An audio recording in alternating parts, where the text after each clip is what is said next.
ಪರವಾನಿಗೆ ಭೂಮಾಪಕರು ಜೀತದಾಳಗಳಂತೆ ಸರ್ಕಾರದ ಕೆಲಸವನ್ನ ಮಾಡಿದ್ದೀವಿ. 23 ವರ್ಷಗಳ ಸೇವೆಯನ್ನ ಪರಿಗಣಿಸಿ ನಮ್ಮನ್ನ ಖಾಯಂಗೊಳಿಸಿ. ಜಿಲ್ಲಾಧ್ಯಕ್ಷ ಮಹಲಿಂಗಪ್ಪ. ವಿಜಯನಗರ ಜಿಲ್ಲೆ ಕೂಡ್ಲಿಗಿ ಪಟ್ಟಣದ ಪ್ರವಾಸಿ ಮಂದಿರದಲ್ಲಿ ಬುಧವಾರದಂದು ನಡೆಸಿದ ಅಖಿಲ ಕರ್ನಾಟಕ ಭೂಮಾಪನ ಸಂಘದ ಜಿಲ್ಲಾಧ್ಯಕ್ಷರಾದ ಮಹಲಿಂಗಪ್ಪನವರ ನೇತೃತ್ವದಲ್ಲಿ ನಡೆಸಿದ ಪತ್ರಿಕಾಗೋಷ್ಠಿ ಮೂಲಕ ಮಾತನಾಡುತ್ತಾ, ಸರ್ಕಾರವು ನಮ್ಮ ಬಹುದಿನಗಳ ಬಹುಮುಖ್ಯ ಬೇಡಿಕೆಯನ್ನ ಆಳುವಂತಹ ಸರ್ಕಾರಗಳು ಮೂಗಿಗೆ ತುಪ್ಪವನ್ನ ವರಿಸುವಂತಹ ಕೆಲಸ. ಸರ್ಕಾರ ಮಂತ್ರಿಗಳು ಪ್ರತಿಯೊಂದು ಹೋರಾಟಗಳಿಗೆ ಆಶ್ವಾಸನೆ ನೀಡುತ್ತಿದ್ದಾರೆ ಹೊರತು ನಮ್ಮಗಳಿಗೆ ಕಾಯಂಗೊಳಿಸುತ್ತಿಲ್ಲ. ಸತತವಾಗಿ 23 ವರ್ಷಗಳು ಕಳೆದರೂ ಭೂಮಾಪನ ಮಾಡುತ್ತಿರುವ ಕೆಲಸಗಾರರಿಗೆ ಯಾವುದೇ ಸರ್ಕಾರದ ಅಡಿಯಲ್ಲಿ ಭದ್ರತೆಯೂ ಸಹ ಇಲ್ಲ. ಹಾಗೆ ನಮ್ಮ ಕುಟುಂಬಗಳಿಗೆ ಮುಂದಿನ ದಿನಮಾನಗಳಲ್ಲಿ ನಮ್ಮ ಎಲ್ಲಾ ಕೆಲಸ ಮಾಡುತ್ತಿರುವಂತರಿಗೆ ಯಾವುದೇ ಸರ್ಕಾರದ ಸವಲತ್ತುಗಳಿಲ್ಲದೆ ಹಾಗೂ ಸರ್ಕಾರದ ಅಧೀನದಲ್ಲಿ ಇಲ್ಲದೆ ಸರ್ಕಾರದ ಕೆಲಸಗಳನ್ನು ರೈತರಿಗೆ ಗೊಂದಲಗಳಾಗದಂತೆ ಸಂಪೂರ್ಣವಾಗಿ ಎಲ್ಲಾ ಕೆಲಸಗಳನ್ನು ಮಾಡುತ್ತಿದ್ದೇವೆ ಎಂದು ತಿಳಿಸಿದರು. ಈ ಹಿಂದೆ ಕರ್ನಾಟಕ ರಾಜ್ಯದ ಮುಖ್ಯಮಂತ್ರಿಗಳಾದ ಸಿದ್ದರಾಮಯ್ಯನವರು ಬೆಂಗಳೂರಿನ ಫ್ರೀಡಂ ಪಾರ್ಕ್ನಲ್ಲಿ ನಮ್ಮ ಬೇಡಿಕೆಗಳನ್ನು ಆಲಿಸಿ ನಮ್ಮ ಧರಣಿ ಹೋರಾಟಗಳಲ್ಲಿ 2010ರಲ್ಲಿ ನಮ್ಮ ಪರವಾನಿಗೆ ಭೂ ಮಾಪಕರ ಬೆಂಬಲಿತವಾಗಿ ವಿರೋಧ ಪಕ್ಷದ ನಾಯಕರಾಗಿದ್ದಾಗ ಸಿದ್ದರಾಮಯ್ಯನವರ ಆಳುವಂತ ಸರ್ಕಾರದ ವಿರುದ್ಧ ಅಧೀನದಲ್ಲಿ ಕೆಲಸ ಮಾಡುವಂತ ಭೂಮಾಪನ ಕೆಲಸಗಾರರನ್ನು ಬೆಂಬಲಿಸಿ ಧರಣಿ ನಡೆಯುವಂತ ಸ್ಥಳಕ್ಕೆ ಭೇಟಿ ನೀಡಿ ಆಗಿನ ಸರ್ಕಾರದ ವಿರುದ್ಧ ನಮ್ಮಗಳಿಗೆ ಬೆಂಬಲ ನೀಡಿದಂತ ಹಾಲಿ ಮುಖ್ಯಮಂತ್ರಿಗಳಾದ ಸಿದ್ದರಾಮಯ್ಯನವರು ಸರ್ಕಾರಿ ಪರವಾನಿಗೆ ಭೂಮಾಪಕರ ಇವರನ್ನು ಈಗ ತಮ್ಮ ಸರ್ಕಾರ ಇರುವುದರಿಂದ ನಮ್ಮನ್ನು ಕಾಯಂಗೊಳಿಸಬೇಕೆಂದು ಭೂಮಾಪಕ ಇಲಾಖೆಯಲ್ಲಿ ಸೇವೆ ಸಲ್ಲಿಸುತ್ತಿರುವಂತಹ ಎಲ್ಲ ಪರವಾನಿಗೆ ಭೂಮಾಪಕರನ್ನು ಕಾಯಂ ನೇಮಕಾತಿ ಮಾಡಿ ಹಾಗೂ ಕನಿಷ್ಠ ವೇತನವಾದರೂ ಸರ್ಕಾರದ ಮೂಲಕ ನಿಗದಿಪಡಿಸಿ ಹಾಗೆ ಭೂಮಾಪನ ಇಲಾಖೆಯಲ್ಲಿರುವಂತಹ ಭೂಮಾಪನ ಕೆಲಸದವರಿಗೆ ಸರ್ಕಾರದ ನಿಯಮಗಳ ಅಡಿಯಲ್ಲಿ ಭದ್ರತಾ ನಿಯಮಗಳನ್ನು ಜಾರಿಗೆ ಮಾಡಿ ಎಂದು ಒತ್ತಾಯಿಸುತ್ತಾ ಜಿಲ್ಲಾ ಹಾಗೂ ತಾಲೂಕಿನ ಹಲವು ಸಂಘಟನೆಗಳ ಮುಖಂಡರ ಬೆಂಬಲದೊಂದಿಗೆ ಪತ್ರಿಕಾಗೋಷ್ಠಿ ನಡೆಸಲಾಯಿತು. ಭೂಮಾಪನ ಇಲಾಖೆಯಲ್ಲಿ ರಾಜ್ಯದ ಜೀತದಾಳಗಳಂತೆ ರಾಜ್ಯದ ಎಲ್ಲಾ ಭೂಮಾಪನವರಿಗೆ ಮಾಡಿದ ಸರ್ಕಾರ ಕೆಲಸಗಳನ್ನ ಮಾಡಿದವರಿಗೆ ಮನ್ನಣೆ ಕೊಡದೆ ಸರ್ಕಾರ ಮಲತಾಯಿ ಧೋರಣೆ ತೋರುತ್ತದೆ ಎಂದು ಅಖಿಲ ಕರ್ನಾಟಕದ ಸರ್ಕಾರಿ ಪರವಾನಿಗೆ ಭೂಮಾಪನ ಸಂಘದ ಜಿಲ್ಲಾಧ್ಯಕ್ಷರಾದ ಮಹಲಿಂಗಪ್ಪನವರು ಸರ್ಕಾರದ ವಿರುದ್ಧ ಆಕ್ರೋಶದ ಮಾತುಗಳನ್ನ ತಿಳಿಸಿದರು. ಈ ಸಂದರ್ಭದಲ್ಲಿ ರೈತ ಸಂಘದ ಅಧ್ಯಕ್ಷರಾದ ದೇವರಮನೆ ಮಹೇಶ್ ಹಾಗೂ ಗೆಳೆಯರ ಬಳಗದ ಅಧ್ಯಕ್ಷರಾದ ಅಬ್ದುಲ್ ರೆಹಮಾನ್ ಅವರು ಹಾಗೂ ಕೂಡ್ಲಿಗಿ ತಾಲೂಕಿನ ರೈತ ಮುಖಂಡರು ಭೂಮಾಪನ ಇಲಾಖೆಯ ಸರ್ವೆಗಳ ಪರವಾಗಿ ಸರ್ಕಾರವು ಸರ್ವೆ ಮಾಡುವಂತಹ ಭೂಮಾಪನ ಕೆಲಸಗಾರರಿಗೆ ಸಂಘ ಸಂಸ್ಥೆಗಳು ಮುಖಂಡರುಗಳು ಕಾಯಂಗೊಳಿಸಲು ಬೆಂಬಲ ಸೂಚಿಸಿದರು.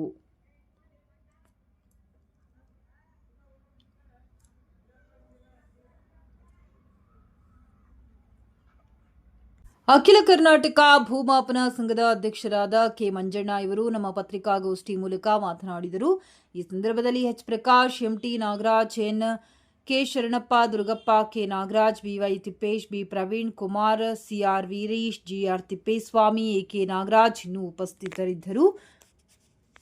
ವರದಿ ರಾಘವೇಂದ್ರ ಸಾಲುಮನಿ, ಕೂಡ್ಲಿಗಿ. ಎಲ್ಲ ಪರವಾನಗಿ ಭೂಮಾಪಕರು ಸೇರ್ಕೊಂಡು ಇದು ಒಂದು ಪತ್ರಿಕಾ ಮಾಧ್ಯಮದಲ್ಲಿ ಪತ್ರಿಕಾ ಪ್ರಕಟಣೆ ಕರೆದಿರ್ತಕ್ಕಂಥ ಉದ್ದೇಶ ಏನೆಂದರೆ, ನಾನು ಒಬ್ಬ ಜಿಲ್ಲಾಧ್ಯಕ್ಷನಾಗಿ ಸರ್ಕಾರಕ್ಕೆ ಮನವಿ ಮಾಡಿಕೊಳ್ಳೋದು ಏನೆಂದರೆ, ಮಾನ್ಯ ಸಿದ್ದರಾಮಯ್ಯ ಸರ್ ಮುಖ್ಯಮಂತ್ರಿಗಳಿಗೆ ನನ್ನ ಮನವಿ ಏನಪ್ಪ ಅಂತಂದರೆ, ಮಾನ್ಯ ಮುಖ್ಯಮಂತ್ರಿಗಳು 2010ರಲ್ಲಿ ಸರ್ಕಾರದ ವಿರೋಧ ಪಕ್ಷದ ನಾಯಕರಾಗಿದ್ದಾಗ ನಮ್ಮ ಧರಣಿ ಮಾಡ್ತಕ್ಕಂಥ ಜಾಗದಲ್ಲಿ ಬನ್ನಪ್ಪ ಪಾರ್ಕಲ್ಲಿ ಬಂದು ಸುಮಾರು 3 ಗಂಟೆಗಳ ಅವಧಿಯವರೆಗೂ ನಮ್ಮ ಜೊತೆಗೆಲ್ಲ ಬೆಂಗಾವಲಾಗಿದ್ದು ಎಸ್ ಮಾದೇವ್ ಸಾರು ಮತ್ತು ಯಾರು ಇನ್ನು ಅವ್ರ ಜೊತೆಗಿರ್ತಕ್ಕಂಥ ಸಹಕಾರ ರಾಜಕೀಯ ವ್ಯಕ್ತಿಗಳು ಬಂದ್ಬಿಟ್ಟು ನಮ್ಮ ಬೆಂಗಾವಲಾಗಿ ನಿಂತ್ಬಿಟ್ಟು ನಿಮಗೆ ಸರ್ಕಾರದಲ್ಲಿ ಒಂದು ಅನುಕೂಲ ಮಾಡಿಕೊಡೋಕ್ಕೆ ನಾವು ಭರವಸೆ ಕೊಡ್ತೀವಿ, ಸರ್ಕಾರ ಎಚ್ಚರಿಸ್ತೀವಿ ಅಂತಕ್ಕಂಥ ಮಾತನ್ನು ಒಂದು ಕೊಟ್ಟಿದ್ರು. ಆ ಮಾತಿನಂತೆ ಈಗ ಮಾನ್ಯ ಮುಖ್ಯಮಂತ್ರಿಗಳು 2 ಸಾರಿ ಮುಖ್ಯಮಂತ್ರಿ ಆಗಿದ್ದಾರೆ.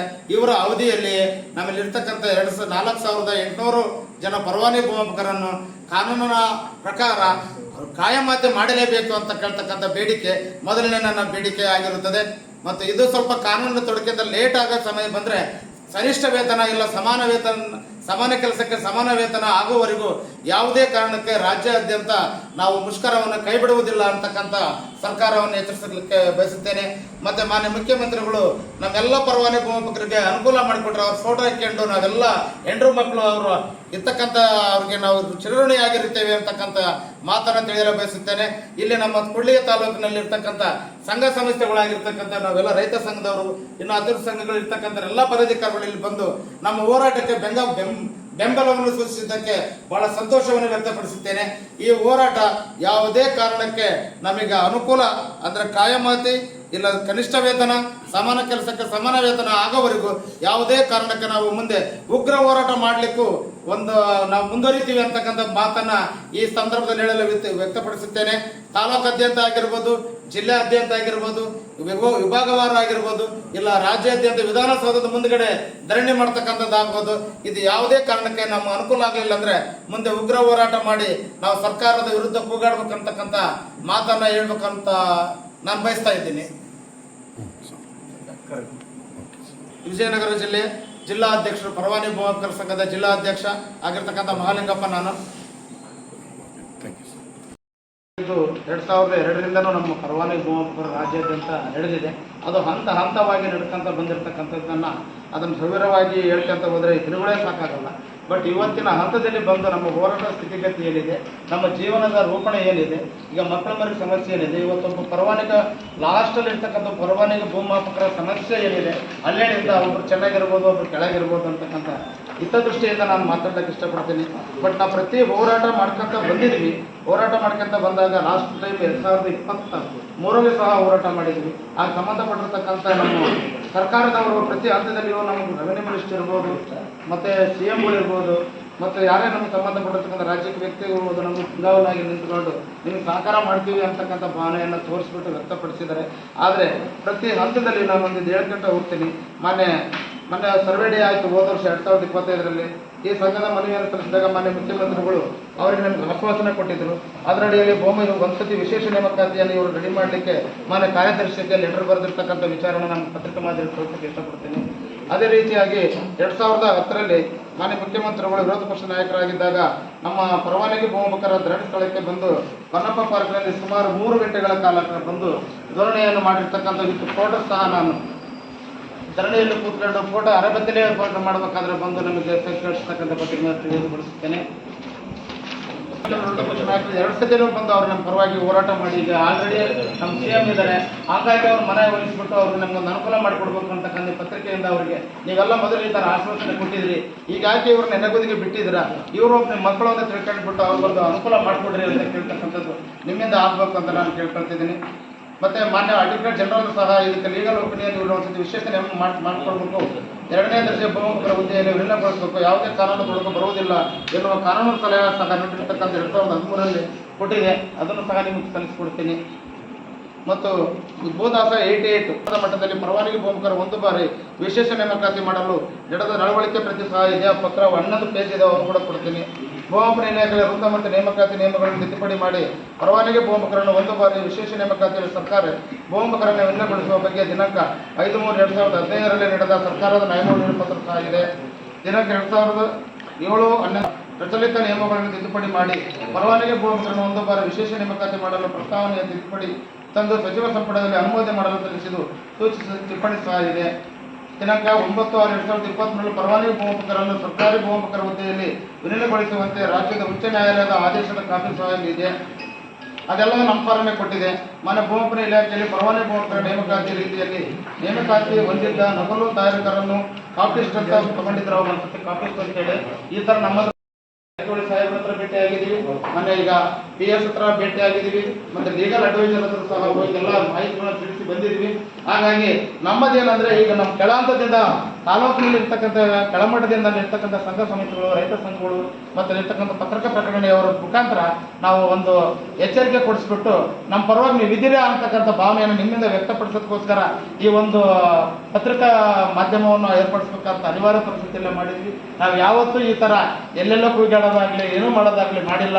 ಆದ್ರೆ ನಾವೇನಾದ್ರೂ ಕೊಟ್ಟಿರ್ತಕ್ಕಂಥ ಕೆಲಸ ಶಿರಸಾ ವಹಿಸಿ ಶ್ರದ್ಧೆಯಿಂದ ಕೆಲಸ ಮಾಡ್ಕೊಂಡು ಬಂದಿರ್ತಕ್ಕಂಥದ್ದು ಇವತ್ತಿನವರೆಗೆ ಇದಿದೆ.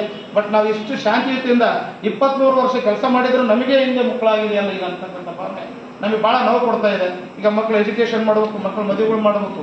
ಇಂಥ ಪರಿಸ್ಥಿತಿಯಲ್ಲಿ ನಮ್ಮ ಮನೆ ಕುಂತ್ಕೊಂಡ್ರೆ ನಮಗೇನಿದೆ ಭದ್ರತೆ? ಇವತ್ತು ಯಾರೋ ಒಬ್ಬ ಸುತ್ತಕ್ಕಂತ ಒಬ್ಬ ಯಾರೋ ಹೋಮ್ ಗಾರ್ಡ್ ಇದ್ರು ಅವ್ರಿಗೊಂದು ಇಷ್ಟಿಂತ ನಿಗದಿ ಅಂತಿದೆ, ಹೌದಿಲ್ಲ? ಇವತ್ತು ಯಾವುದೋ ಒಂದು ಪ್ರೈವೇಟ್ ಏಜೆನ್ಸಿಯಲ್ಲಿ ತೊಗೊಂಡಿದ್ದಾರೆ, ಅವ್ನಿಗೆ ಇಷ್ಟಿನ ಅಂತ ಅಗ್ರಿಮೆಂಟ್ ಇದೆ. ಬಟ್ ನಮ್ಮಲ್ಲ ಸರ್ವೇರ್ ಅಷ್ಟೇ, ನಾವು ಯಾವ ಥರ ಸರ್ವೇರ್ ಅಂತ ಗೊತ್ತಿಲ್ಲ. ಇವತ್ತೆಷ್ಟೋ ನಿನ್ನೆ ಯಾರೋ ಹೇಳ್ತಾರೆ ಸರ್ವೇರ್ ನಿಮ್ಗೆ ಸಂಬಳ ಬರ್ತಿಲ್ಲ ಸರ್ ಅಂತ. ಸರ್ ಮುಖ್ಯಮಂತ್ರಿಗಳು 2010ರಲ್ಲಿ ನಿಮ್ಮ ಧರಣಿಗೆ ಆಹ್ವಾನಿಸಿದ್ದಾರೆ ವಿರೋಧ ಪಕ್ಷದ ನಾಯಕರಾಗಿ. ಈ ಒಂದು ಕಾರ್ಯಕ್ರಮ ಈಗೇನು ನೀವು ಸ್ಟ್ರೈಕ್ ಮಾಡ್ತಾ ಇದ್ದೀರಲ್ಲ, ಇದಕ್ಕೆ ಪರವಾಗಿ ತಮಗೇನೇನು ಆಶ್ವಾಸನೆ ನೀಡಿದ್ದಾರೆ? ಆಶ್ವಾಸನೆ ನೀಡಿದ್ದಾರೆ, ಹೇಳಿದ್ದಾರೆ. ಮೊನ್ನೆ ಸರ್ವೆ ಡೇ ಅಲ್ಲಿ ಕೊಟ್ಟಾಗ ಮನವಿ ಕಾರ್ಯಕ್ರಮ ಇವ್ರಿಗೆ ಕಾರ್ಯದರ್ಶಿಗೆ ಬರೆಯಕ್ಕೆ ಹೇಳಿದ್ದಾರೆ. ಮತ್ತೆ ನಾವು ಮೊನ್ನೆ ಖುದ್ದಾಗಿ ಭೇಟಿಯಾದ ಮನೆಗೆ ಹೋಗಿ ಭೇಟಿಯಾಗಿ ಬಂದಿದ್ವಿ. ಅಪ್ಪ ನಿಮಗೆ ಮಾತು ಕೊಟ್ಟಿದ್ವಿ, ಪ್ರಯತ್ನ ಮಾಡಿ ನಿಮ್ಗೆ ಅನುಕೂಲ ಮಾಡ್ತೀನಿ ಅಂತಕ್ಕಂಥ ಬಾಯಲ್ಲಿ ಹೇಳಿದಾರೆ. ಬಿಟ್ಟು ಈ ಲಿಖಿತ ರೂಪದಲ್ಲಿ ಯಾವುದೂ ಆಗಿಲ್ಲ. ನಮಗೆ ಲಿಖಿತ ರೂಪದಲ್ಲಿ ಆದರೆ ನಾವು ಯಾಕೆ ಕೆಲಸ ಮಾಡೋಕ್ಕೆ ಇದೀವಿ? ನಾವು ಇನ್ನೂ ಹೆಚ್ಚಿನದಾಗಿ ಕೆಲಸ ಮಾಡ್ಕೊಡ್ತೀವಿ. ರೈತರಿಗೆ ಡಿಪಾರ್ಟ್ಮೆಂಟ್ಗೆ ಹೆಸರು ಬರ್ತಕ್ಕಂಥ ನೇರವಾಗಿ ಮುಖ್ಯಮಂತ್ರಿ ಕಂಡಿಲ್ಲ, ನೇರವಾಗಿ ಕಂಡಿದ್ದೀವಿ. ನೇರವಾಗಿ ಮುಖ್ಯಮಂತ್ರಿನ ಕಂಡಿದ್ದೀವಿ. ಮೊನ್ನೆ ಮುಖ್ಯಮಂತ್ರಿ ಹತ್ರ ನೇರವಾಗಿ ಹೋಗಿ ಬಂದಿದ್ದೀವಿ. ಅವರು ಒಂದು 1,94,240 ಅರ್ಜಿಗಳು ಪೆಂಡಿಂಗ್ ಇದೆ ಬರೀ ಒಂದು ತಿಂಗಳಿಗೆ 8 ರಾಜ್ಯದಲ್ಲಿ. ಈಗ ನೀವು ಮಾಡುವಂಥ ಕೆಲಸಗಳು ಎಲ್ಲ ವಿಜಯನಗರ ಜಿಲ್ಲೆಯಲ್ಲಿ 10,250 ಪೆಂಡಿಂಗ್ ಇದೆ. 10,250 ತಾಲೂಕಲ್ಲಿ. ನಮ್ಮ ತಾಲೂಕಲ್ಲಿನೇ ಈಗ 2,200 ಪೆಂಡೆಂಟ್ಸ್ ಇದೆ. 2,285 ಬರೀ ಒಂದು ತಿಂಗಳಿಗೆ ನಾವು ಫೆಬ್ರವರಿ 26 ನಮ್ಮ ಜಿಲ್ಲೆ ಫೆಬ್ರವರಿ 20 ಕೆಲವರು 22ರಿಂದ ಸ್ಟಾರ್ಟ್ ಮಾಡಿದ್ರು. ನಮ್ಮ ಈಗ ಏನೋ ಕಮಿಟ್ಮೆಂಟ್ ಆಗಿರೋದು, ಅರ್ಜಿ ಕೊಟ್ಟಿರ್ತೀವಿ, ನೋಟಿಸ್ ಕೊಟ್ಟಿರ್ತೀವಿ, ರೈತರಿಗೆ ತೊಂದರೆ ಆಗ್ಬಾರ್ದು ಅಂತೇಳಿ ನಾವೇ ಒಂದು ಮುಂದದಲ್ಲಿ ಮೀಟಿಂಗ್ ಮಾಡಿ ಒಂದು 3-4 ದಿನ ಎಕ್ಸ್ಟೆಂಡ್ ಮಾಡೋಣ, ನಮ್ಮಲ್ಲಿ ಲೋಕಲ್ ಇದ್ದೀವಿ, ರೈತರಿಗೆ ತೊಂದರೆ ಆಗೋದು ಬೇಡ, ಓಡಾಡೋದು ಬೇಡ ಅಂತ ಹೇಳ್ಬಿಟ್ಟು ನಾವು ಅರ್ಜಿ ನೋಟಿಸ್ ಕೊಟ್ಟಿರ್ತಕ್ಕಂಥ ಅಟೆಂಡ್ ಮಾಡಿಸ್ಬಿಟ್ಟು 3 ದಿನ ರಾಜ್ಯಾಧ್ಯಕ್ಷರು ಮಾತಾಡ್ಕೊಂಡು ನಮ್ಮ ಜಿಲ್ಲೆಯಲ್ಲಿ ನಮ್ಮ ತಾಲೂಕಲ್ಲಿ ಈ ಥರ ಸಮಸ್ಯೆ ಇದೆ, ನಮಗೆ ಬೇಕಾಗಿರ್ತಕ್ಕಂಥ ಅದ್ರ ಹಂಗಾಗಿ 3 ದಿನ ಇಟ್ಟು ನಾವು ಹಿಂದೆ ಮಾಡ್ತೀವಿ ಅಂತ ಅವ್ರು 22ಕ್ಕೆ ಮಾಡೋಣ. 26ರಿಂದ ನಾವು ಮೆಮೊರಂಡಮ್ ಕೊಟ್ಟು ಮೊನ್ನೆ ಯಾರೋ ಆಯುಕ್ತರು ಇವ್ರಿಗೆ ಕೊಟ್ಟಿದ್ವಿ, ಉಪನಿರ್ದೇಶಕರಿಗೆ ಮತ್ತು ಮನೆಯಲ್ಲಿ ಎಡಿಲರ್ ಸಾಹೇಬ್ರಿಗೆ ಕೊಟ್ಟು 26, 27 ಅಲ್ಲಿ ಕೊಟ್ಟಿದ್ವಿ ನಮ್ಮ ಡಿ ಸಾಹೇಬ್ಸಲ್ಲಿ, 26ಕ್ಕೆ ಇಲ್ಲಿ ತಾಲೂಕಾದ್ಯಂತ ಕೊಟ್ಟಿದ್ವಿ. ಆವತ್ತಿನಿಂದ ನಿರಂತರವಾಗಿ ಇವತ್ತುವರೆಗೂ ನಾವು ಆಫೀಸಲ್ಲಿ ಕಾಲಿಟ್ಟಿಲ್ಲ. ಆದಾಟ ನಡೀತಾ ಇದೆ, ಏನು ನಡೀತಾ ಅದು ಮಾಹಿತಿ ಗೊತ್ತಿಲ್ಲ. ಬಟ್ ನಮ್ಮ ಏನು ಹೇಳಿದ್ರು ಇವ್ರು ಕರೆದ್ರು, ನಮ್ಮ ಉಪನಿರ್ದೇಶಕರು ಕಮಿಷನರ್ ಸಾಹೇಬ್ ನಿಮ್ಗೆ ಹೇಗೆ ಕಳಿಸಿದ್ದಾರೆ ಬರ್ರಿಯಪ್ಪ ಅಂತ ಕರೆದ್ರು. ನೀವು ಒಬ್ಬರಿಬ್ಬರು ಬರ್ರಿ ಅಂದ್ರೆ ಕರೆದ್ರು, ನಾವು ಒಬ್ಬರಿಬ್ಬರು ಬರಲ್ಲ ಸರ್. ನನ್ನ ಜಿಲ್ಲೆಯಲ್ಲಿ ಇರ್ತಕ್ಕಂಥ 130 ಜನ ಇದ್ವಿ, ಅದರಲ್ಲಿ 130 ಜನನೂ ಬರ್ತಾರೆ. ಆಗಿದ್ರೆ ನಾನು ಒಬ್ಬನೇ ಹೋರಾಟ ಮಾಡ್ತೇನೆ, ಎಲ್ಲರೂ ಸೇರಿ ಹೋರಾಟ ಮಾಡ್ತಾರೆ ಅಂದಾಗ ನೇರವಾಗಿ 130 ಜನನೂ ಹೋಗಿದ್ದೀವಿ ನಮ್ಮ ಡಿಗಾದಲ್ಲಿ. ಅವ್ರೇನು ಉತ್ತರ ಕೊಡೋಕ್ಕಾಗಲಿಲ್ಲ. ನಾವೇನು ಮತ್ತೆ ಆಯ್ತಪ್ಪ ನಾವೇನು ಕೊಟ್ಟಿದ್ದು ಅದನ್ನು ಶಿಫಾರಸು ಮಾಡಿಕೊಡ್ರಿ ಸರ್, ಮುಂದೆ ಏನಾಗುತ್ತೆ ಅನ್ನೋದನ್ನು, ಇಲ್ಲಾಂದ್ರೆ ಕಾನೂನು ಹೋರಾಟ ಮಾಡ್ತೀವಿ ಅಂತಕ್ಕಂಥ ಭಾವನೆ ಅವ್ರಿಗೆ ಹೇಳಿದ್ವಿ. ಬಟ್ ಈಗ ನಮ್ಮ DDLers ಏನು ಹರಾಸ್ಮೆಂಟ್ ಏನು ಮಾಡಿಲ್ಲ ನಮಗೆ. ಸ್ವಲ್ಪ ಅದಕ್ಕೆ ನಮ್ಮ ಮುಂಚೆ ಹಾಗೆ ನ್ಯಾಯ ಇದು ಮಾಡ್ತೀವಿ, ರದ್ದು ಮಾಡ್ತೀವಿ, ಹಾಗೆ ಈಗ ಅಂತಕ್ಕಂಥ ಭಾವನೆ ಇತ್ತು. 8 ರಾಜ್ಯದಿಂದನೂ ಈ ಥರ ಒಗ್ಗಟ್ಟಿರೋದ್ರಿಂದ ಯಾವುದನ್ನು ಅಹಿತಕರ ಘಟನೆಗಳು ಯಾವೂ ಆಗಿಲ್ಲ, ಯಾವ ಲೈಸೆನ್ಸ್ ಸರ್ವರ್ಗೆ ಇದಾಗಿಲ್ಲ. ಮತ್ತೇನು ಮಾಡ್ತಾ ಇದ್ದಾರೆ ಈಗ ನಮ್ಮ ಇಲಾಖೆಯಲ್ಲಿ ಏನೋ ಒಂದು ಸೃಷ್ಟಿ ಮಾಡಲಿಕ್ಕೆ ಹತ್ತಿದ್ದಾರೆ. ಏನಂದ್ರೆ first batch, second batch, third batch ಅಂತಕ್ಕಂಥವ್ರು ನಾವು 23 ವರ್ಷ ಒನ್ ಟ್ರ್ಯಾಕ್ ಮಾಡೋದು, 10 ವರ್ಷ ಒನ್ ಟ್ರ್ಯಾಕ್ ಮಾಡೋದು, ಸೀನಿಯರ್ಸ್ ಜೂನಿಯರ್ಸ್ ಅಂತ ಅವರೇ ಆಫೀಸರೊಳಗೆ ಇರ್ತಕ್ಕಂಥವ್ರನ್ನ ಅವ್ರು ಬಟ್ಟೆ ಅವುಗಳನ್ನ ಬಿಟ್ಟರೆ ನಮ್ಮ ಸಂಘನ ಹೊಡಿಲಿಕ್ಕೆ ಪ್ರಯತ್ನ ಮಾಡ್ತಾ ಇದ್ದಾರೆ. ಹಾಗಾಗಿ ಇದು ಹೆಂಗಾಗ್ಬಿಟ್ಟಿದೆ ಅಂದ್ರೆ ನಮ್ನ ಎಲ್ಲಿ ಹೋದ್ರೂ ಎಡದಕ್ಕೆ ನೋಡ್ತಾ ಇದ್ದಾರೆ, ಕಾಲು ಹಿಡಿಬೇಕು, ಕೈ ಹಿಡಿಬೇಕು ಅಂತ ಪರಿಸ್ಥಿತಿ. ಕೆಲಸ ಹೆಚ್ಚುವರಿ ಕೆಲಸ ಕೊಟ್ಟರು, ಎಲ್ಲ ಮಾಡಿದ್ರು. ಸರ್ಕಾರಿ ಭೂಮಾಪಕರು ಏನು ಮಾಡ್ತಾರೋ, ನಾವು ಲೆವ್ನಿ ಮಾಡಿದ ತಕ್ಷಣ ನೆಕ್ಸ್ಟ್ ಜಂಟಿ ಪಾಣಿ ಕೋಡಿ ಮಾಡ್ತಿದ್ರು, ಅದನ್ನೆಲ್ಲ ಅವರೇ ಮಾಡೋದು ಸರ್ಕಾರದವರು.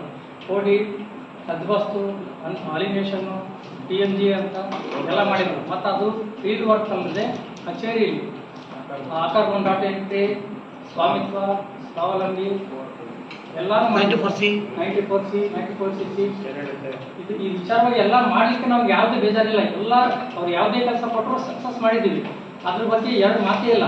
ಆದರೆ ನಮಗೆ ಮಾಡಿರ್ತಕ್ಕಂಥ ಕೆಲಸಕ್ಕೆ ವ್ಯತಿರಿಕ್ತವಾಗಿ ಸಂಭಾವನೆ ಕಡ್ಡಾಯವನ್ನು ಕೊಟ್ಟಿವಿ. ಇದೇ ನಮ್ಮ ಉಗ್ರ ಹೋರಾಟ. ಕೇಳೋ ರೀತಿ ಅಂದರೆ ಎಲ್ಲ ರೀತಿ ಕೇಳಿದ್ರು ಸರ್. ಒಂದು ಕೆಲಸ ನಮ್ಮನ್ನು ಆದೇಶ ಹಾಕ್ತಾರೆ ಕೆಲಸ ಮಾಡ್ರಿ ಅಂತ, ನಮ್ಮನ್ನು ಯಾರನ್ನು ಕೇಳಲ್ಲ. ಅದು ತಪ್ಪಲ್ಲ, ಅವ್ರ ಅಧಿಕಾರ ಇದೆ ಹಾಕಲಿ. ಎಲ್ಲ ಕೆಲಸ ಮಾಡಿದ್ದೀವಿ. ಸರ್ಕಾರಿ ಇಲಾಖೆಗೆ ಏನೇನೋ ಸರ್ಕಾರಿ ನೌಕರಿಗೆ ಏನೋ ಫಾಲೋ ಅಪ್ ಮಾಡ್ತಾರೋ ಎಲ್ಲ ಮಾಡ್ತಾರೆ. ಒಂದು ಸಮಸ್ಯೆ ಏನಂದರೆ, ನಾನು ಸರ್ವೇಯರ್, ನನ್ನ ಕೆಲಸ ಏನಪ್ಪ ಅಂದರೆ ಸರ್ವೇಯರ್ ಅಂತ ಗರ್ವವಾಗಿ ಹೇಳ್ಕೊಂತೀನಿ. ಸಂಬಳ ಎಷ್ಟಂದರೆ ಸಂಬಳ ಗೊತ್ತಿಲ್ಲ. ಯಾವ ನೀನು ಡೈಲಿ ವೇಜಸ್ ಏನಪ್ಪ, ಡೈಲಿ ವೇಜಸ್ ಅಲ್ಲ. ಹೊರಗುತ್ತಿಗೆ ನೌಕರನ ಅಲ್ಲ, ಕಮಿಷನ್ ಏಜೆಂಟ ಅಲ್ಲ. ನಾವು ಯಾವ ರೀತಿ ನೌಕರ ಅನ್ನೋದೇ ನನಗೆ ಅರ್ಥ ಆಗ್ತದೆ. ಆರ್ಥಿಕ ಭದ್ರತೆ ಇಲ್ಲ, ಭದ್ರತೆ ಇಲ್ಲ. ಒಂದು ಅದು ಪೇಮೆಂಟ್ ಸಿಸ್ಟಮ್ ನಾವು ಈ ತಿಂಗಳು ಅರ್ಜಿ ಕಟ್ತಿದ್ರೆ ಮುಂದಿನ ತಿಂಗಳು ನಾವು ಮಾಡ್ತೀವಿ, ಅಪ್ರೂವ್ ತದನಂತರ ಮಾಡ್ತಾರೆ. ಮುಂದಿನ ತಿಂಗಳು ಅಮೌಂಟ್ ಬೀಳೋದು 4ನೇ ತಿಂಗಳು ಬೀಳ್ತಾರೆ. ಆ ದುಡ್ಡು ಬರೋಷ್ಟೊತ್ತಿಗೆ ನಾವು ಮತ್ತೆ ಎಂಥದ್ದು ಬರ್ತೀವಿ. ಅದ ಮತ್ತೆ ಪರವಾನಗಿ ಗೋಮ ನಂದು ಯಾವುದೋ ಜಿಲ್ಲೆ ಚೆನ್ನಾಗಿ ತಾಲೂಕಿಗೆ ಬಂದಿದ್ವಿ. ಒಂದು ಹೊರಗುತ್ತಿಗೆ ನೌಕರ ಅಥವಾ ಪಾರ್ಟ್ ಟೈಮ್ ಜಾಬ್ ಇರ್ತಕ್ಕಂಥದ್ದು ಇಲ್ಲಿ ಬಂದು ನಾನು ಮನೆ ಮಾಡ್ಕೊಂಡು ಜೀವನ ಮಾಡೋದು ಕಷ್ಟ ಇರ್ತದೆ. ಸರ್ಕಾರಿ ಭೂಮಾಪಕರಿಗೆ ನಿಯೋಜನೆ ಮಾಡ್ದಂಗೆ ನನಗೆಲ್ಲೋ ಯಲಬುರ್ಗಿಗೆ ರಾಯಚೂರಿಗೆ ಟ್ರಾನ್ಸ್ಫರ್ಗೆ ನಿಯೋಜನೆ ಮಾಡ್ತೀನಿ. ನಾನು ಹೆಂಗೆ ಸಾಧ್ಯ? ಇಲ್ಲಿ ಮಾಡಿ ಮೇಂಟೈನ್ ಮಾಡ್ಬೇಕಾ, ಬೇರೆ ಕಡೆ ಹೋಗಿ ಮೇಂಟೈನ್ ಮಾಡ್ಬೇಕಾ? ಭಾಳ ಕಷ್ಟ ಇದೆ. ಎಲ್ಲ ಕೇಳಿಕೆ ಇಲಾಖೆ ಟಾರ್ಚರ್ ಜಾಸ್ತಿ ಇದೆ. ಮೇನ್ ಹೇಳ್ಬೇಕಪ್ಪ ಅಂದರೆ ನಮಗೆ ಅಟ್ಲೀಸ್ಟ್ ಎಲ್ಲಾದರೂ ಒಂದು ಸೆಕ್ಯೂರಿಟಿ ಗಾರ್ಡ್ ಹೋದರೆ ಅತಂದೇ ಆದ ಸೌಲಭ್ಯ, ಅತಂದು ಇಷ್ಟೇ ಸಂಬಳ ಬರ್ತದೆ. ನಮಗೆ ಏನು ₹1 ಸಂಬಳ ಫಿಕ್ಸ್ ಇಲ್ಲ, ₹1 PF ಇಲ್ಲ, ಒಂದು ಆರೋಗ್ಯ ವಿಮೆ ಇಲ್ಲ, ಎಂಥದ್ದು ಇಲ್ಲ. ಹಿಂಗೆ ಕಳೀತಾ ಬರ್ತಾ ಇದ್ದೀವಿ. ಏನಾರ ನಾವು ರೈತರ ಸೇವೆ ಮಾಡೋಕ್ಕೆ ಕೊಟ್ಟಿದ್ದಾರೆ, ರೈತರ ಸೇವೆ ಮಾಡ್ತಾ ಇದ್ದೀವಿ. ಅನೇಕ ನಿರುದ್ಯೋಗಿ ಇದ್ದಾರೆ, ನಾವು ಒಂದು ರೀತಿ ಉದ್ಯೋಗ ಕಲ್ಪಿಸಿಕೊಟ್ಟ ಅಂತ ಮಾಡ್ತಾನೆ ಇದ್ದೀವಿ. 23 ವರ್ಷ ಮಾಡಿಬಿಟ್ಟು ಸಪೋಸ್ ನಮ್ಮ ಅಧ್ಯಕ್ಷರೆಲ್ಲ 25 ವರ್ಷ ವಯಸ್ಸಿದ್ದ ಬಂದು ಈಗ 50 ದಾಟಿದೆ, ಮುಂದೆ ಹೋಯ್ತು. ನಮ್ಮ ವ್ಯವಸ್ಥೆ ಮಾತ್ರ ಬದಲಾಗಲಿಲ್ಲ. ಎಲ್ಲ ರೀತಿ ಹೋರಾಟ ಮಾಡಿದ್ದೀವಿ. ಕಾನೂನು ನ್ಯಾಯಾಲಯದಲ್ಲಿ ನಮಗೆ ಎಲ್ಲ ಮುನ್ನಡೆ ಸಾಧಿಸಿದೆ. ನಮ್ಮ ಇಲಾಖೆಯ ಕೆಲ ಪಟ್ಟಬದ್ಧ ಇತಿಹಾಸ ಸಿಕ್ಕಿದ್ರು ನಮ್ಮನ್ನು ಹಿಂದೆ ತುಳಿದು ನಾವು ಈಗ ಸುಧಾರಿಸಲಾರದಷ್ಟು ಆಗ್ಬಿಟ್ಟಿವಿ. ಅದಕ್ಕಾಗಿಯೇ ನಾವು ಮುಷ್ಕರ ಮಾಡ್ತಾ ಇದ್ದೀವಿ. ಅವರು ಈಗ ಅವರು ಎಷ್ಟೋ ತಗೊಂತಾರೆ ಬಿಡಿ ಸಂಬಳ, ನಮಗೆ ಕೊಡ್ತಕ್ಕಂಥದ್ದು ನಾವು ಅದು ಅವರಷ್ಟೇ ಕೆಲಸ ಮಾಡ್ತೀವಿ. ಈಗ ನನಗೆ ನನ್ನ ಪರವಾಗಿ ರೂಮ್ ಹಾಕ ನನಗೆ ಎಷ್ಟು ಕೆಲಸ ಮಾಡ್ತೀನಿ ಅಷ್ಟು ದುಡ್ಡು ಕೊಡ್ತೀನಲ್ಲಪ್ಪ ಅಂತ ಹೇಳ್ತಾರೆ. ಬಟ್ ಆ ವಿಚಾರವಾಗಿ ನಾನು 10 ಫೈಲ್ ಮಾಡ್ಕೊಂಡು ನಾನು ಇನ್ನೊಂದು ಕೆಲಸ ಮಾಡ್ಕೊತೀನಿ ಅಂದರೆ ಹೇಳೋದು ಸರ್ಕಾರಿ ಭೂಮಾಪಕ ಎಷ್ಟು ಕೊಡ್ತಾನೋ 23ನೇ ತಾರೀಕು ಎಷ್ಟು ನೀವು ಟಾರ್ಗೆಟ್ ಕೊಡಬೇಕು. ಕಂಡೀಷನ್ಸ್ ಇಲಾಖೆ ಕಂಡೀಷನ್ಸ್ ಎಲ್ಲ ಅಪ್ಲೈ ಇದ್ದಾವೆ, ಇಲಾಖೆ ಎಲ್ಲ ಇದ್ದಾವೆ, ಅವ್ರಿಗೆ ಅವ್ರಿಗೆ ಎಲ್ಲ ಇದೆ. ನಮಗೆ ಮುಂಚೆ ಏನಿತ್ತು, ನಾವು ಹೊರಗಿನವರು, ನಾವು ಹೊರಗೆಲ್ಲ ಮುಂಚೆ ಲೈಸೆನ್ಸ್ ಕೊಟ್ಟ ತಕ್ಷಣ ಹೊರಗಡೆ ರೈತ ಕಡೆಯಿಂದ ಫೀಸ್ ಕಟ್ಟಿ ಮಾಡ್ತಾಯಿದ್ರು. ಈ ವಿಚಾರವಾಗಿ ನಮ್ಮ ಜಿಲ್ಲಾಧ್ಯಕ್ಷರು ವಿವರವಾಗಿ ಮಾತಾಡ್ತಾರೆ. ಇದು ನಮ್ಮ ಇಲಾಖೆಯಲ್ಲಿ ಬಹಳಷ್ಟು ನೀವು ಸೇವಾ ಭದ್ರತೆ ಮತ್ತು ಆರ್ಥಿಕ ಭದ್ರತೆ ಇಲ್ಲದೆ ದೀರ್ಘವಾಗಿ 23 ವರ್ಷಗಳ ಕೆಲಸ ಮಾಡಿದ್ದೇ ತಪ್ಪು. ಇದು ಖಂಡಿತವಾಗ್ಲಿ ಸರ್, ಅದೇ ತಪ್ಪು ಮಾಡಿದೀವಿ ಅನ್ಸ್ಬಿಟ್ಟೈತೆ. ಇಲ್ಲಿ ತನಕ ನಾವು ಈಗ ಗಂಟಾಘೋಷವಾಗಿ ಹೇಳ್ತಾ ಇದೀವಿ. ಇದು ಬಹಳ ವಿಪರೀತ ಮಟ್ಟಕ್ಕೆ ತಲುಪಿಬಿಟ್ಟಿದೆ. ನಮ್ಮ ರಾಜ್ಯ ಸಂಘ ಎಲ್ಲ ಮುಷ್ಕರ ಕೈಗೊಂಡು, ಅಂದ್ರೆ ನಾವು ಇಲ್ಲಿಂದ ಶುರು ಮಾಡಿದ್ದೀವಿ. ಇಲ್ಲಿಂದ ಶುರು ಮಾಡಿ ನಮ್ಮ ಕೈಲಿ ಆಗಲ್ಲ, ಮಾಡೋಕ್ಕಾಗ್ತಾ ಇಲ್ಲ ಅಂತೇಳಿ ನಮ್ಮ ರಾಜ್ಯ ಸಂಘ ತಿಳಿಸಿದ್ದಕ್ಕೆ ರಾಜ್ಯ ಸಂಘ ಶುರು ಮಾಡಿದ್ದಾರೆ. ನಾನು ಶಾಸಕರಿಗೆ ಕೂಡ ಹೇಳ್ತೀನಿ, ಯಾಕಂದ್ರೆ ನಮ್ಮ ಕರ್ನಾಟಕ ರಾಜ್ಯ ರೈತ ಸಂಘ ಹಾಗೂ ಹಸಿರು ಏನು ಪ್ರೊಫೆಸರ್ ನಂಜುಂಡಸ್ವಾಮಿ ಒಕ್ಕೂಟ ಏನೈತೆಲ್ಲ, ನಾವು ಸಂಪೂರ್ಣ ಅವರ ನಿರಂತರ ಹೋರಾಟಕ್ಕೆ ನಮ್ದು ಬೆಂಬಲ ಇದೆ. ಯಾಕಂದ್ರೆ ಸರ್ವೆ ಸರ್ಕಾರಕ್ಕ ದುಡ್ಡು ಕಟ್ಟಬೇಕು. ಎಲ್ವಿನ್ಯೂ ಹಾಕ್ಬೇಕಂದ್ರೆ 2.5 ಎಕರೆ ತನಕ ಎಷ್ಟು ಹೇಳಿದ್ರಿ ಸರ್?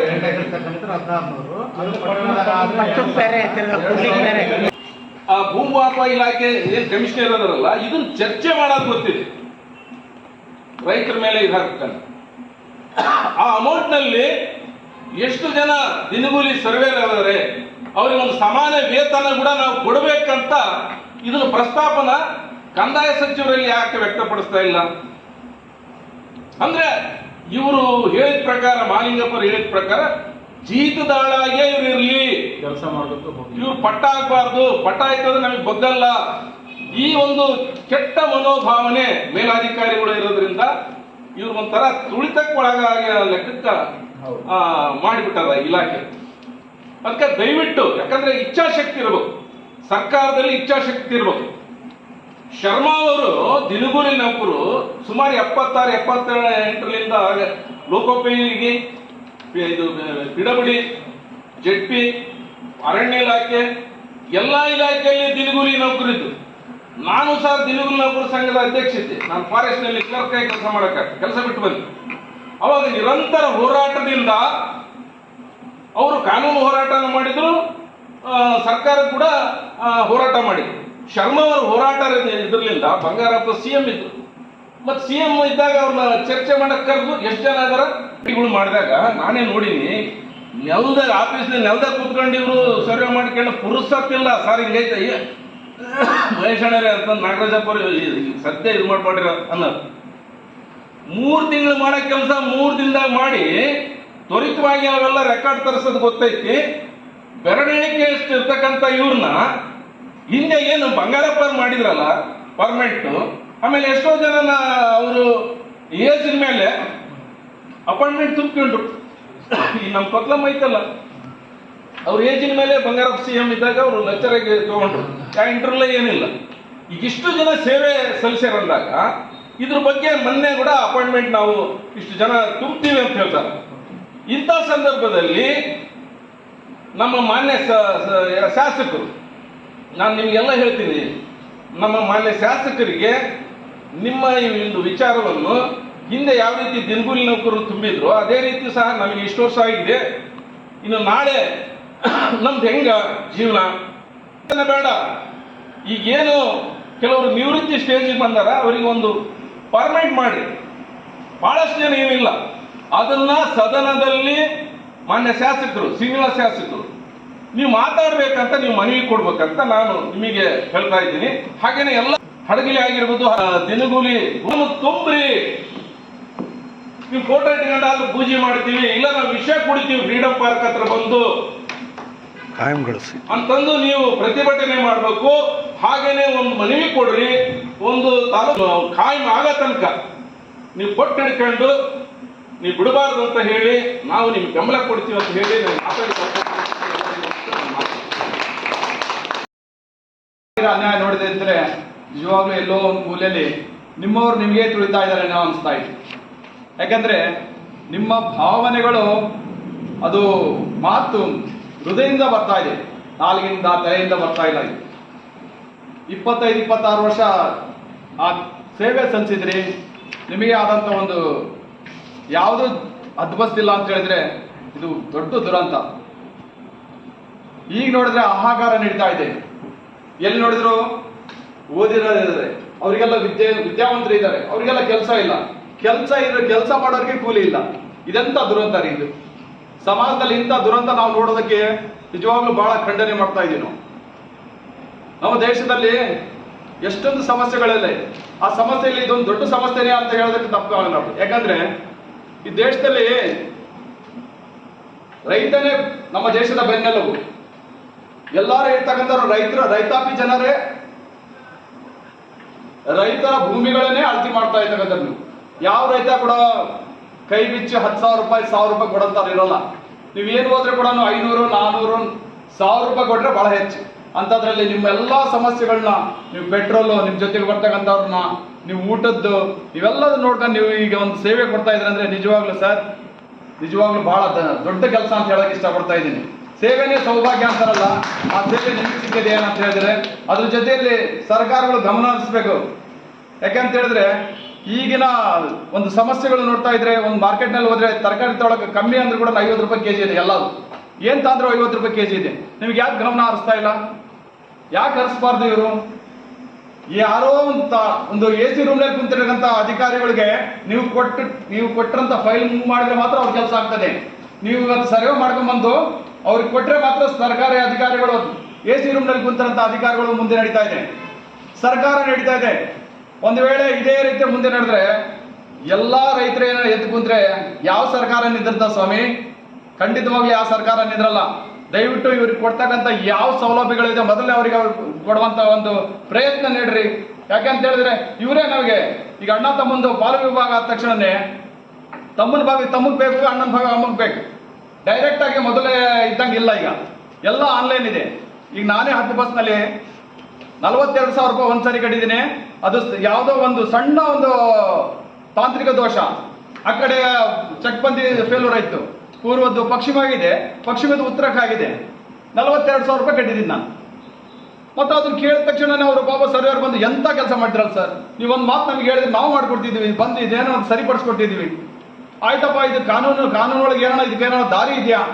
ಏನು ದಾರಿ ಇಲ್ಲ. ಮತ್ತೆ ನೀವು 42,000 ರೂಪಾಯಿ ಟ್ಯಾಕ್ಸ್ ಕಟ್ಟಬೇಕು.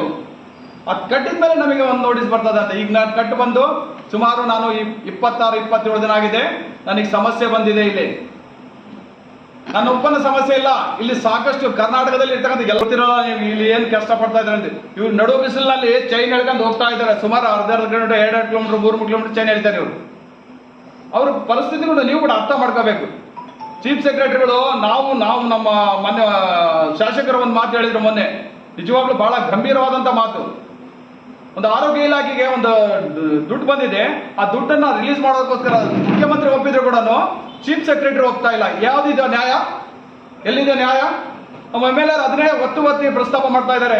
ಈ ತರ ಸಮಸ್ಯೆ ಆಗಿದೆ ನಮಗೆ. ಚೀಫ್ ಸೆಕ್ರೆಟರಿಗಳು ಅಲ್ಲೆಲ್ಲೋ ರೂಮ್ ನಲ್ಲಿ ಕುಂತ್ಬಿಟ್ಟು ಆರಾಮಾಗಿ ಕುಂತು ಅಲ್ಲೆಲ್ಲೋ ಯೋಚನೆ ಮಾಡ್ತಾ ಇದ್ದಾರೆ ಅವರು. ನಾವೆಲ್ಲ ಸಾಥ್ ಕೊಡ್ತೀವಿ ಅಂತ ಹೇಳ್ತಾ ತಮ್ಮೆಲ್ಲರಿಗೂ ಶುಭವಾಗ್ಲಿ. ಜೈ ಹಿಂದ್, ಜೈ ಕರ್ನಾಟಕ, ಜೈ ಭೀಮ್.